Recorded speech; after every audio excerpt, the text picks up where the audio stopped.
And I wanted to just start with just giving you some updates on some of the exciting work that's happening in Tulsa Public Schools.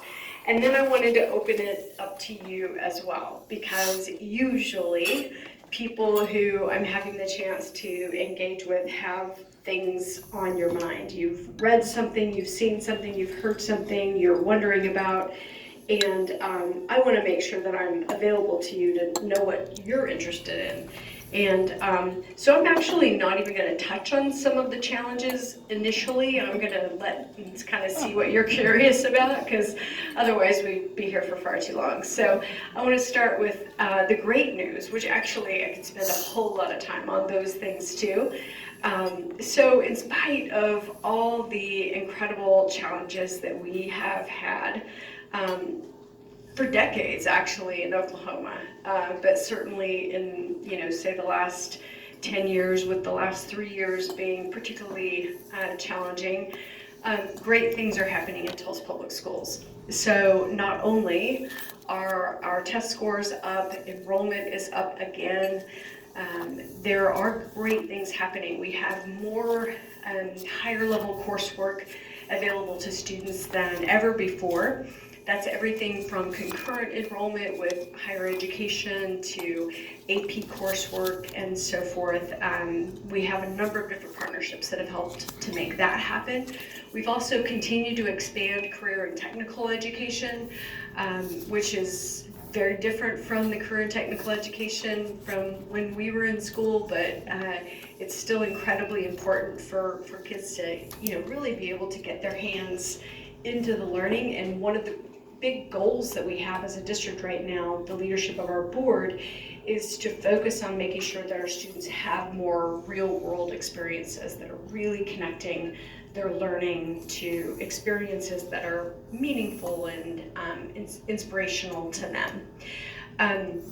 We've also continued to expand other kinds of programs that we know are both great for kids and very popular with Tulsans. So when you have a combination like that, that's a good thing to continue growing. So for example, we have almost tripled the number of dual language programs in Tulsa Public Schools. So dual language, and in that I'm including the 2 immersion schools that we have. Dual language is another way of having students leave elementary school bilingual or multilingual. And they're very popular. They're also amazing, not only for the life skill of language, but also for the brain development and everything that comes along with it. And we're internationally known for the quality of our language programs, for our world language programs. So, of course, we should be doing more of what we're good at. And so we have done exactly that. In addition, we are opening our 3rd public Montessori school. We have the only 3 now public Montessori schools in the state of Oklahoma, and only nationally, I think there are about 500 nationally, but there are tens of thousands of elementary schools in the country. There are 16,000 districts, and so you can imagine there are many, many tens of thousands of elementary schools, so 500 out of the country is not a lot. Montessori is an incredible active learning, hands-on experience for students that really teaches them concepts in a deep way, but also prepares them in that they're experiencing and developing their self responsibility. They're making decisions. It's not like this constant kind of, now we're doing this, everyone do this. They're really learning to drive that themselves. It's that kind of a model of learning. So we're excited about that as well. And more. Kind of going back to career tech, just to give you a few examples before I wrap this part up. We launched this year the aerospace program at East Central High School. And by the way, in the last number of years since I've been here, and I've been here 7 years, this is my 8th as superintendent. Longest serving in 33 years, by the way, which is kind of amazing. It just shows you the turnover that tends to happen in these roles. But anyway, thank you for that. So the aerospace program at East Central, what I was going to say as an aside is that all of these efforts like the dual language, the Montessori, and these other programs, we've really focused on growing these in neighborhood schools. So there was a real understanding generally, and I heard from a lot of Tulsans when I got here, that a lot of the exciting special programs were available only at schools of choice and not in neighborhood schools. And I think it's great. We've been a district of choice for a long, long time, but I think it's also important for neighborhood schools to have access to exciting things that are right there in the neighborhood. East Central is a great example of that. We launched the aerospace program at East Central High School this year, and East Central High School has a waiting list for their high school, which is new and exciting. You know, this effort to grow enrollment, and again to grow it because we're doing exciting things at neighborhood schools, is really, really important. We don't want to be a city where people think if I don't get into this school or that school, I don't have a choice, because that's not the case. And we have, yes, in Booker T and Edison and Will Rogers, we have what a lot of people know are some of the best high schools in the state. But we also have super exciting things happening at all of our high schools and beyond.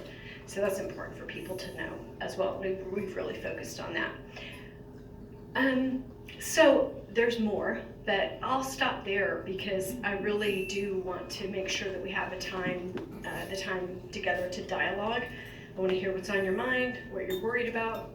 And my favorite thing is busting rumors. So if you have any good rumors, you wouldn't believe the things I hear. I love that because sometimes people are a little shy about sharing those, but it's important to be upfront with each other. I have a question. Yes. So I understand that substitutes has been outsourced. Yes. How's that working? Great. Okay. It's going really well. So we outsourced to Kelly Services. And there are a number of districts in the state who use them, including Oklahoma City. And I had talked to the superintendent there. It was a big decision for us. You know, it's such a huge need, but already increased the number of substitutes we have. It also, because they're working with other districts in the northeastern Oklahoma, it gives us access to people that are signing up not specific to our district, but more generally with them. And so it broadens access in that way as well. We're still not where we need to be with fill rates for the need for substitutes. Last number I saw was 60%. So you can imagine when you don't get the other 40% of the need for substitute teachers, then the school has to do other kinds of workarounds, which puts a lot of pressure on the team there in the school building. But it's going well. We're really feeling pleased about it right now. Do they do training? Oh yeah. Okay. Oh yeah. They do the training. They handle the background checks and all the stuff, and which frees our team up then to really focus on the full-time folks we're trying to onboard and get recruited and placed into seats. Yeah. How much does a substitute make? Oh, that's a good question. It depends. We have continued to supplement that over what we have done in times where we didn't have the shortage the way we do now.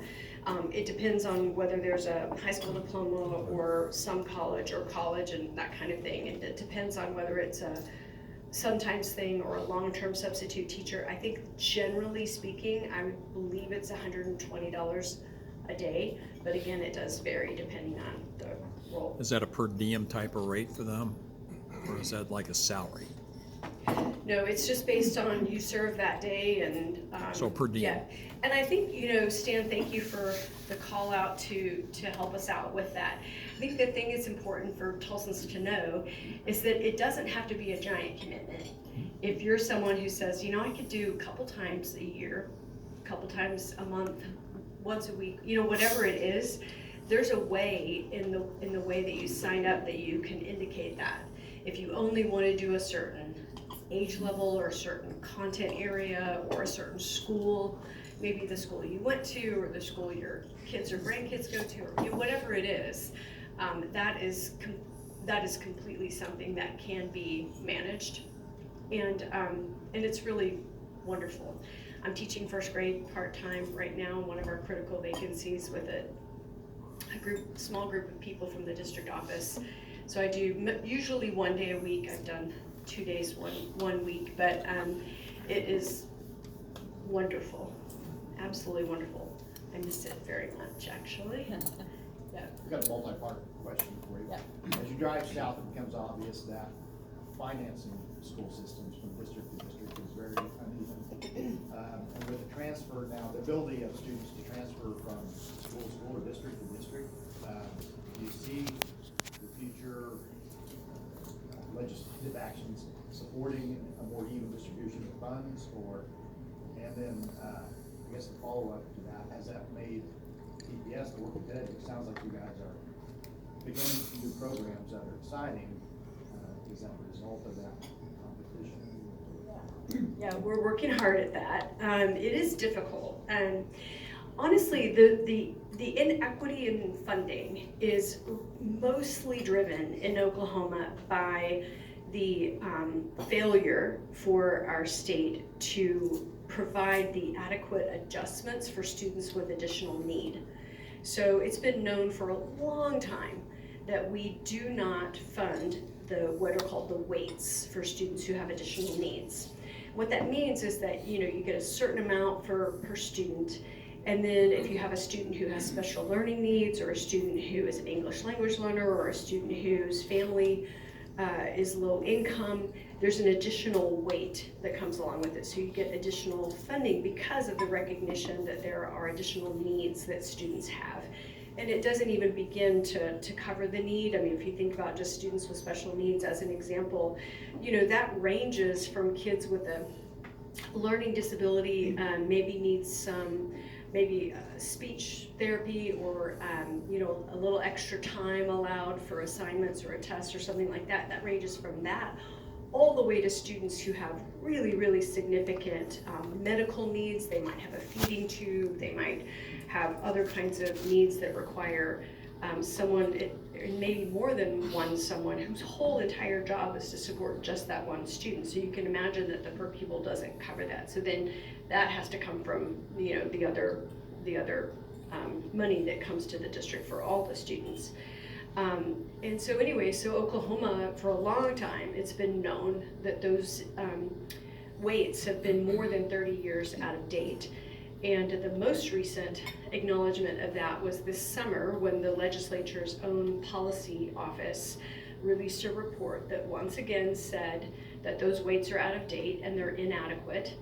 And the other interesting thing that they acknowledged, which I was so pleased to see, because it is absolutely the case in the academic literature nationally, that it's not just whether an individual student's family qualifies as economically disadvantaged.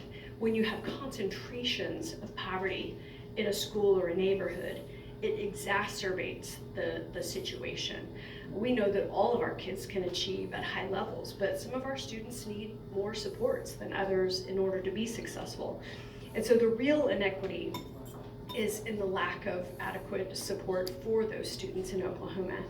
And for Tulsa alone, it's tens of millions of dollars that is being shorted Tulsa to be able to serve the kids in the way they need to be served. So that's really the main inequity. But the other thing that happens that's different for us than it is for the suburbs is school size. So when you have a high school that has 3,000 or 4,000 students, compared to our schools, which range from 500 to our largest is like 12 or 1,300, the kind of coursework that you can offer, the sports, which for a lot of our families and kids is really huge to them, is to be able to have these big fancy sporting facilities and things like that. So over the years, because of the support of Tulsans and the support of our bonds, we've been able to have more of that, but it's just so different, because if you're a local area community investing in one facility, as opposed to with us, we have 9 comprehensive high schools and other alternative schools. It's really about 12 high schools alone, let alone the other campuses. And it's not just because of enrollment. Our buildings just are smaller. You know, our district was built in a time where schools weren't giant, huge thousands of people schools. That's just not how they were designed. They were designed to be neighborhood schools. Kids walked and rode their bike to school, and that was how they were built. And so they don't even hold that many students. Even if we were going to say, okay, we're going to close half our high schools or something like that, we wouldn't have anywhere to put them. Since 1977, when special education laws were passed nationally, the federal government has underfunded, below 40% what the cost of those educations are. Did they make an improvement this year in their education funding? No, and thank you for knowing that. I appreciate that. Yeah, in addition to the state not providing adequate weights for students with special needs, the federal government passed IDEA and mandated requirements for how the students are served. So you have, it would be a moral obligation anyway, right? But then there are very, very specific and stringent requirements around that as well now, and like very bureaucratic kinds of things that I won't bore you with, but and then the federal government said that, and they said that over X period of time, it would get up to where IDEA was funded appropriately, and it never has. I think it's like half-ish last I saw. So, you have these requirements from the feds, requirements from the state. Everybody wants to know, why aren't you serving students with special needs better? Get your act together.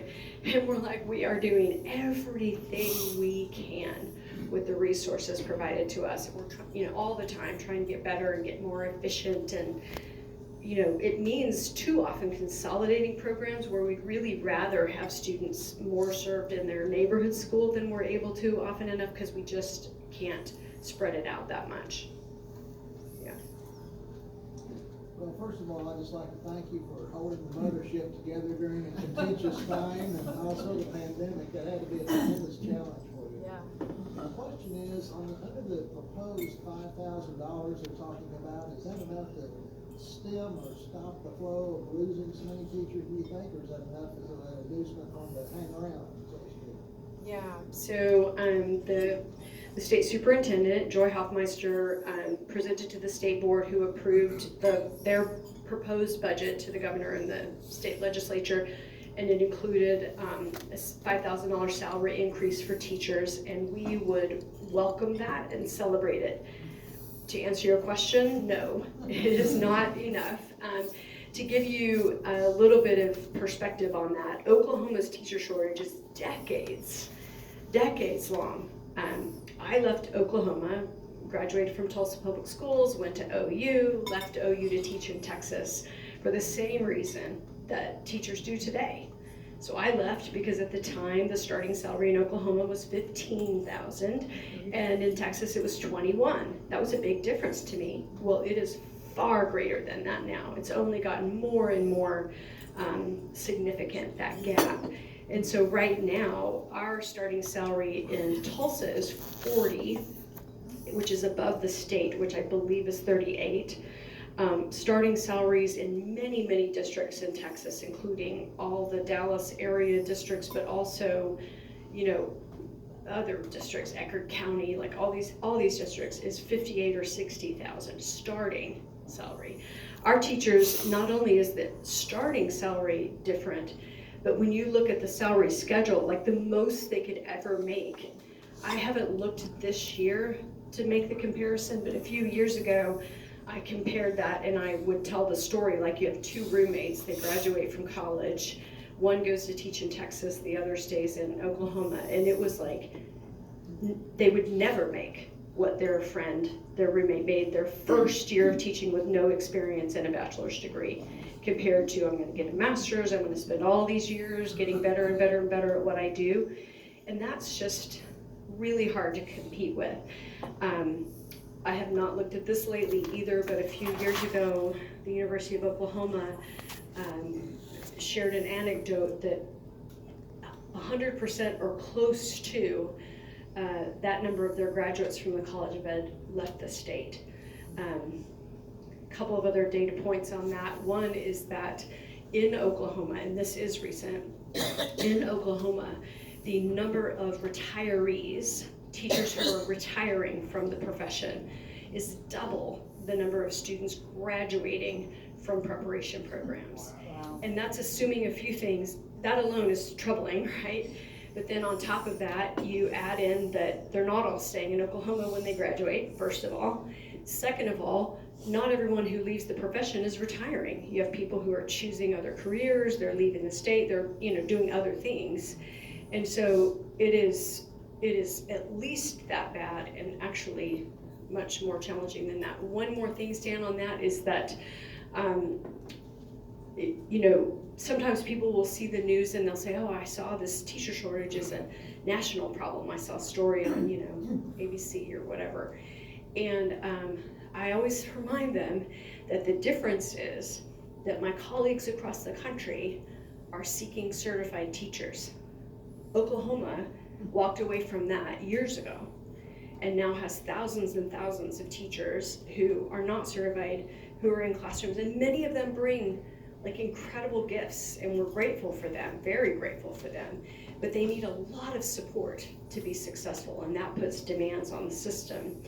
And so last year, and we're still calculating for this year, but as at the end of last year, 17% of our teachers were emergency certified in Tulsa. That's almost 20% of people who have no experience, no official preparation. And I'm not counting people who are alternatively certified, like through our Teacher Corps program or things like that. I'm talking about people who have no preparation at all. And so, again, many of them are amazing. They are amazing, not just many, but they need different supports than they would if they had more preparation. That phenomenon, Dr. Gist, is not unique to education, because I graduated from college in nursing at OU, and during finals week I was in the elevator as a junior with a bunch of seniors, about 8 of them going up to a classroom, and all of them were leaving the state after graduation, and a couple weren't even going into nursing. Yeah, no question.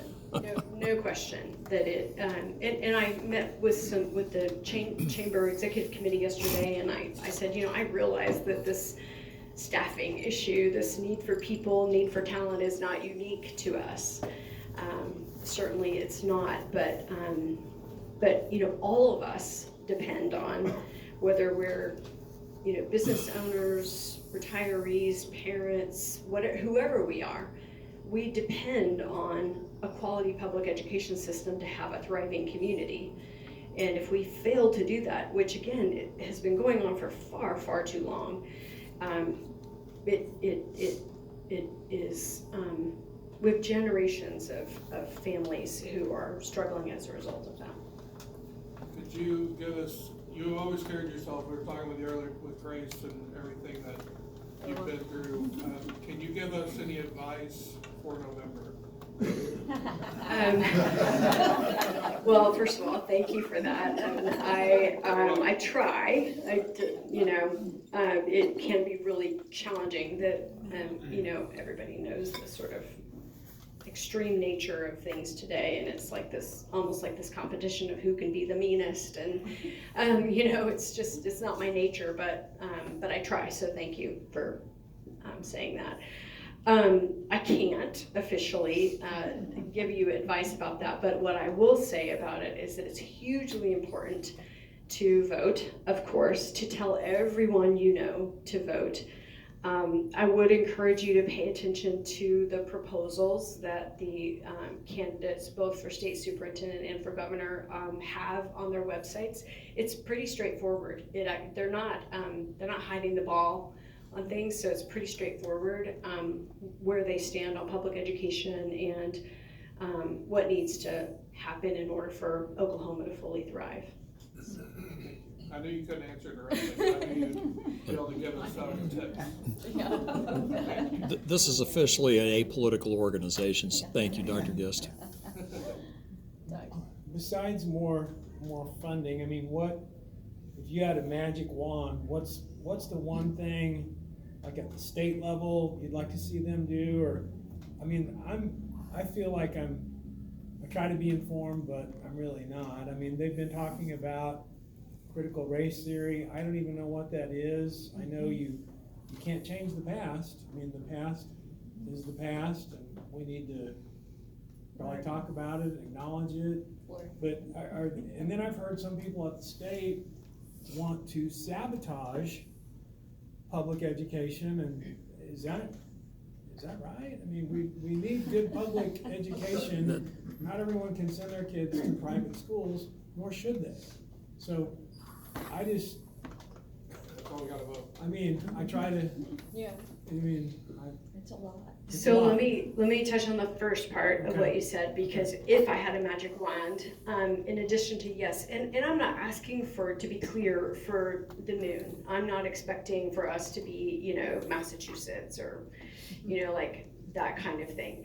But even if you just look at the region, in the contiguous states, Texas, Arkansas. just to get us in the middle, like, Yeah, we'd be happy, we in all these lists, it's like, yeah, just Just in the Yeah. region Yeah. even, right? Yeah, And right. so just to give you the updated data point on that, the difference between, if you take the regional average, regional meaning that group of states that I just named, I think it's just those four, Oklahoma, Kansas, Arkansas, and Texas, if I remember correctly.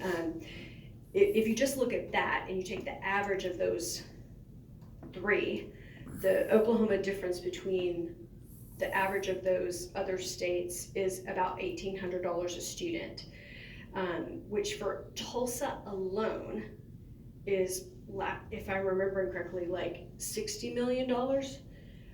To give you a sense of like what that would mean for our ability to pay teachers more, because it's harder to serve students who have such significant need, and also to have smaller class sizes, to have more counselors, that kind of thing. So that's that comparison. But your question was different, which was what else? What besides that? And there actually are things. I grew up here, and we are being apolitical, but I mean, just to tell you, like, I was active in college Republicans. That's how I was raised, and what I remember about all of that was it was like efficient government, small government, like government kind of staying out of things, local control, things like that. It is the opposite. I'm shocked. I was doing education leadership roles. I've done this kind of work in 6 different states. This is my 35th year in education. And I was a senior person. I was actually the chief state school officer, which is the generic term for the job that Joy has in Oklahoma, in 2 different places. And both very blue, politically. And so I was shocked to come home to Oklahoma and find the bureaucracy that strangles at every time you turn around. It's shocking. And what happens, Doug, is that everything is harder. And there's just like barrier after barrier after barrier. I'll give you just one example from recent work. You might have seen there was some news about a new AP class, that's a Black History AP class, which would be great for Tulsa, for kids to have the choice to take that class. We cannot offer it because it has to be approved as a course that Oklahoma offers. And I have no idea how long that will take. So all these people saw it on the news and they were like, oh my gosh, this is so exciting. Are y'all doing that? Well, we hope to, but not right now, because we have to wait until whoever decides, that that's a class that should be, counted as like an allowable class or whatever. It's just like that kind of thing over and over and over and over and over again. It's shocking to me, the red tape, the bureaucracy that is put up. And then they say, you're spending money on people at the district office. Well, then don't make every single thing have to be done like 4 forms in triplicate and sent back 5 times and just all of this like red tape. And Joy Hoffmeister at the state she had a red tape task force, and she's tried, and it has gotten better in some respects, but there's just still so much, and there's like new laws all the time about don't do this, do it this way with the, it's a lot. So that's the other thing I would do if I could quickly change what's happening at the state level. That made me think of something else. I come from Southwest Oklahoma, where there's a whole lot of little towns. And each one of those towns has a school system, a superintendent, principals and everything like that. Would the finances be more equitable if those little schools consolidated? So the way to think about that is that every school system, you have your per pupil, no matter how big you are. So that doesn't change unless your number of kids change, gets bigger or smaller.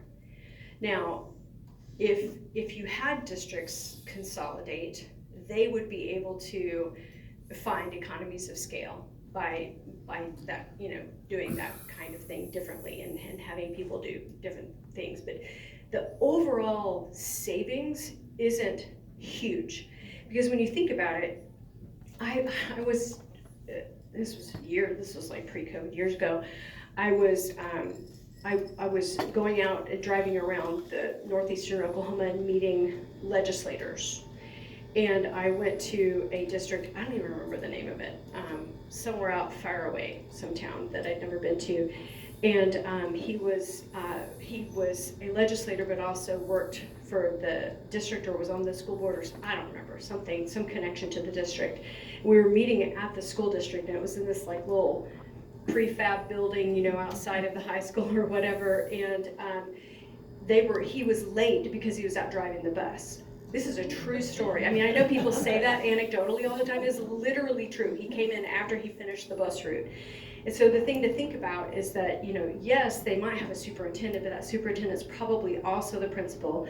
They're going to be the HR director. They're going to be the federal grant, the coach, the federal grant report manager. Was this a district in eastern Oklahoma? Yeah. Okay, I know what you're talking about. Yeah, and so, sure, if you took like say 5 districts and you said, okay, we're going to have one superintendent, awesome. But then that superintendent's going to have a lot more schools, so then they're going to have an HR person and maybe someone to do the federal grants. And, so it just, yes, there are definitely going to be economies of scale type savings, but it's not significant in the way that people think, and it doesn't change the overall per pupil funding that Oklahoma provides. That is just what it is no matter what, yeah. And I will tell you the other thing just real quickly on that is that I worked in Florida for a long time, and then I was in the DC area, and Maryland is in that area, and Maryland and Florida both have county districts, so they're huge school districts. So the school district I worked in the Tampa area was like 150,000 students in the district. I will tell you, if I was meeting with a Rotary group in that community, they would say, these districts are just too big. There's I'm serious, too much bureaucracy. If we could just break them up so that communities would have more control, and there weren't all these bureaucrats running the district and stuff like that. So it's, it's kind of one of those type of things. So I don't disagree with it. It's just, And a lot of those little bitty districts do like shared purchasing, and, they do things like that. I think that's going to be almost all the time we have, Dr. Gist. Absolutely. And thank you for being our guest today and our guest speaker. Thank you. And it's very enlightening to get the information straight from the horse's mouth, so to speak. Is there any other phrase you could use? Oh. Right? There's a little aphorism up here that's actually a law. Oh, okay. Well, I'm glad to be with you. Thank you for having me back again. It's great to see you. And we have one of our new board members, Susan Lampkin, has her connection to your Rotary through Mr. Lampkin, and she's been a wonderful addition, and we're grateful to have her on the board. So thank you for that. Ask about board members. Thank you. Thank you. a very, very wonderful talk we just heard. Would anybody else like to buy a raffle ticket for a free lunch? $2 will get you 3 tickets. Pick out one, read the last 3 numbers. 802. 802. All right. So Jim lucky. Flugel is our grand winner today. All right. Okay, well, just everybody remember that next week we will be at Will Rogers, room 207. I will be there early, probably. We have I'm having a Zoom meeting tomorrow with Scott Baker and our point of contact up there for our grant recipients tomorrow, and we got to get those requests in. What's the deadline for the grant? November 30th. November 30th. Yes, and it seems like every time I go up to school, like I had to go up there to get my background check. Had one done in February, where I started last school term, and I had to have another one done.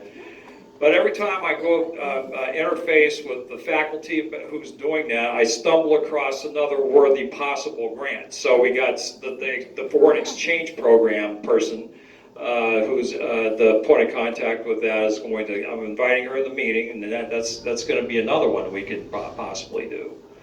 Anyway. But however, in order to get a grant, we have to have per capita $100 per capita contribution to the Rotary Foundation. Okay, it's to the foundation because I was about to split mine, part of it to MSNI. Yeah, well. But I will. I can fix it. Listen. Rotary International. Yeah. Oh, what? Just increase it. What? Well, I mean.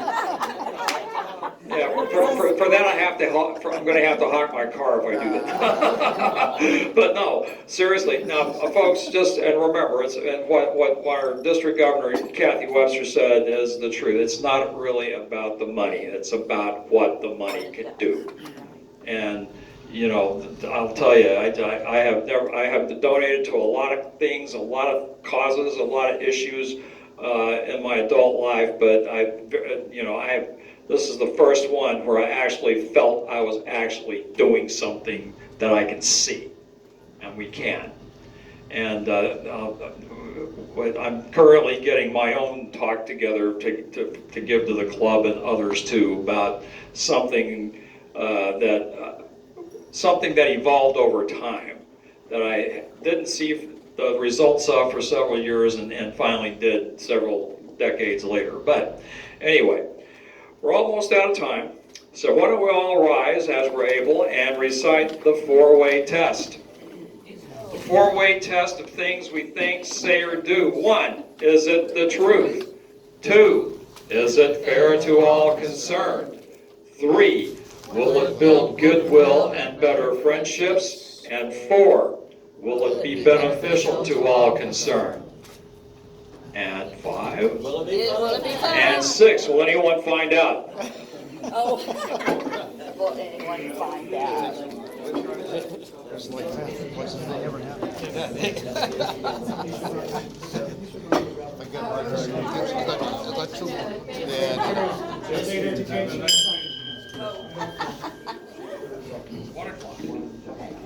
Get it out on time. Right on time. That was enlightening. Good to be here. You bet. One of these times we're gonna come see you back.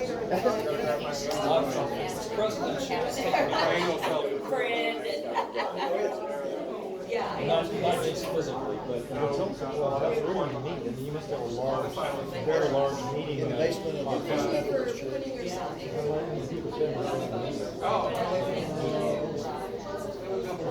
Thank you so much. get up and sing. Best of luck.